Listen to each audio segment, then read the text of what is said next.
Hello everybody, bonjour à tous, comment allez-vous? J'espère que vous allez bien. Eh bien moi je me porte à merveille. Donc c'est parti pour une nouvelle vidéo. Beaucoup d'entre vous se demandaient comment est-ce que la Chine, les Chinois gèrent cette période de déconfinement. Donc puisque je me trouve au cœur de l'action, je suis à mon poste, comme vous le constatez, au cœur de l'action. Donc je vais essayer de débattre un peu par rapport à ce sujet et si possible vous montrer quelques petits trucs relatifs aux mesures de prévention que l'on adopte ici. Donc en attendant, comme vous le savez, le générique va apparaître. C'est le temps pour vous de lâcher le pouce bleu. Si vous n'êtes pas encore abonné à la chaîne, abonnez-vous et puis c'est parti.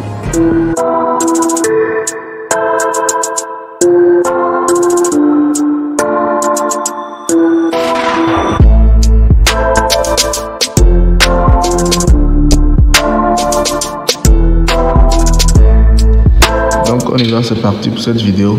Avant de commencer, je vais essayer de vous présenter quelques petits trucs avec lesquels on bosse. Je vais d'abord commencer par le thermomètre électronique avec lequel on check la température. Bon, je vais essayer de prendre la mienne. On va voir ce que ça donne. Bon, voilà, je suis à 37,00 ce matin.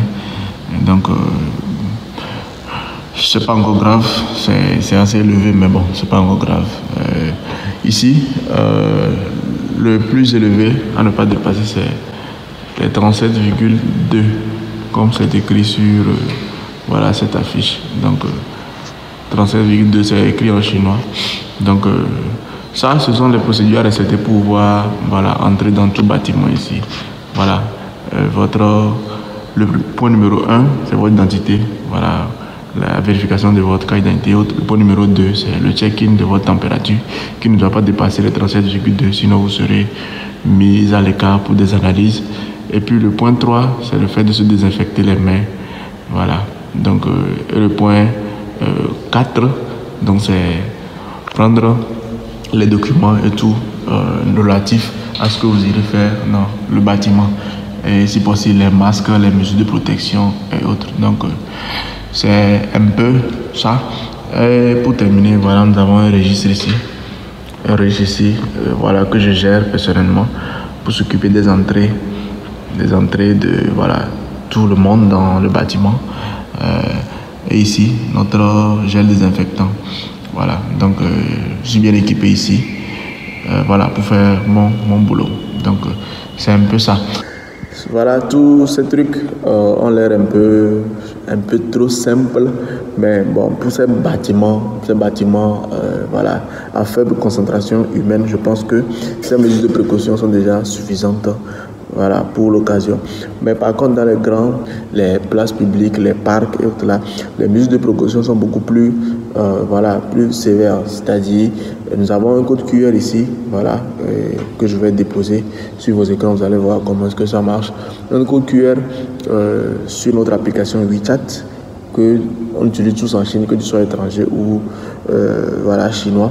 Donc avec ce code QR, qu'on te scanne à l'entrée de tout supermarché ou bien de tout parc pour pouvoir voir tes déplacements récents et pouvoir checker aussi si tu es en bonne santé ou pas. Donc à cela s'ajoutent les prises de température, se désinfecter les mains et puis toutes sortes de check-in avant d'entrer dans les lieux publics.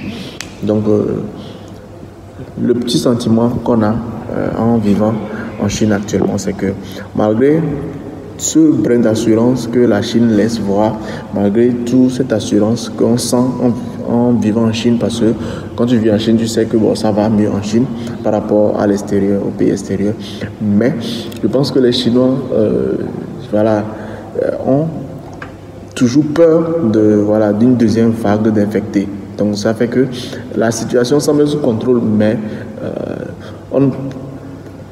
il n'est pas question qu'on se relâche. C'est le mot d'ordre de la Chine, du gouvernement chinois, des Chinois actuellement. Donc, tout semble aller bien, mais pas question qu'on relâche la pression parce que la menace est évidente. Donc, je ne pense pas que la reprise des habitudes d'avant soit d'actualité avant plusieurs mois, pour ne pas dire plusieurs années. Parce que même si le virus ne fera plus rage ou bien ne fait plus rage comme avant, je pense que nous allons continuer, que ce soit en Chine et peu importe dans le pays où vous êtes actuellement, vous devez en faire autant. Continuer d'observer les mesures de précaution sur le moyen terme pour qu'on puisse être sûr d'avoir maîtrisé vraiment la maladie avant de pouvoir relâcher la pression. Et en outre, espérer que nos médecins, nos chercheurs puissent trouver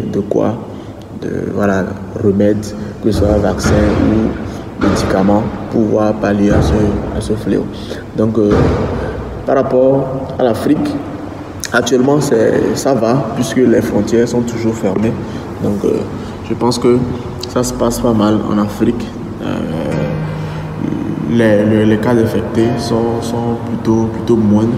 Mais on se pose la question, que se passera-t-il lorsque les aéroports seront ouverts et que les va-et-vient se feront tous les jours de l'Europe en Afrique, de l'Asie en Afrique? Est-ce que l'Afrique pourra, compte tenu de tout ça là, est-ce que l'Afrique pourra se prévenir de tout ceci, pourra gérer tout ça là? Donc c'est la question que tout le monde se pose actuellement. Mais bon, restons dans l'optimisme, soyons optimistes. On espère quand même que tout ira mieux. Donc c'était un peu ça, c'était tout pour cette petite vidéo. Je ne vais pas m'attarder parce que j'avais prévu de ne pas faire de vidéo sur le coronavirus puisque on en parle trop. Mais bon, cette petite vidéo c'était pour faire un update, comme on le dit en anglais, par rapport à la situation ici en Chine, parce que beaucoup se demandent. La Chine vraiment est-elle déconfinée? Tout reprend comme avant en Chine, les boîtes de nuit sont-elles ouvertes, tout ça là, Ces questions sans réponse, j'ai dû désirer de venir vous apporter ça. Donc la Chine s'est déconfinée totalement, les activités ont repris, mais jusque les mesures de prévention sont très strictes ici en Chine. Ça ne badine pas avec les mesures de prévention. Vous connaissez bien la Chine, un pays communiste, un pays autoritaire. Et puis par rapport aux boîtes de nuit, les clubs sont ouverts, les boîtes de nuit sont ouvertes, les restaurants sont ouverts, mais à l'entrée, il y a toujours des mesures de contrôle, des check-in par-ci, par-là. Donc, tout ça, je pense que tout ça, c'est quand même pour pouvoir créer un petit brin de sérénité dans le cœur de la population. Donc, ce n'est pas quand même pour inciter à la dépravation, pour que tout le monde aille faire du n'importe quoi. Mais je pense que sans ces petits trucs-là, les gens auront toujours l'impression qu'il y a quelque chose qui ne va pas. Mais le fait de pouvoir ouvrir les restaurants, les bars, au moins, on a un petit brin de sérénité puis de reprise à la normale. Donc, c'est un peu ça. Donc, on espère tous que d'ici là, la situation mondiale, la situation de crise sanitaire mondiale va s'améliorer. Et pour les vacances, on ne sait pas encore trop parce que les aéroports sont toujours fermés. Dès qu'on les ouvrira, on va voyager. Mais pour le moment, on reste chez nous en priant que tout aille pour le mieux. Donc, c'était tout pour cette petite vidéo. Comme d'habitude, c'était votre serviteur Hugo. Donc, partagez avec vos amis, abonnez-vous. L'update est important. Prenez soin de vous.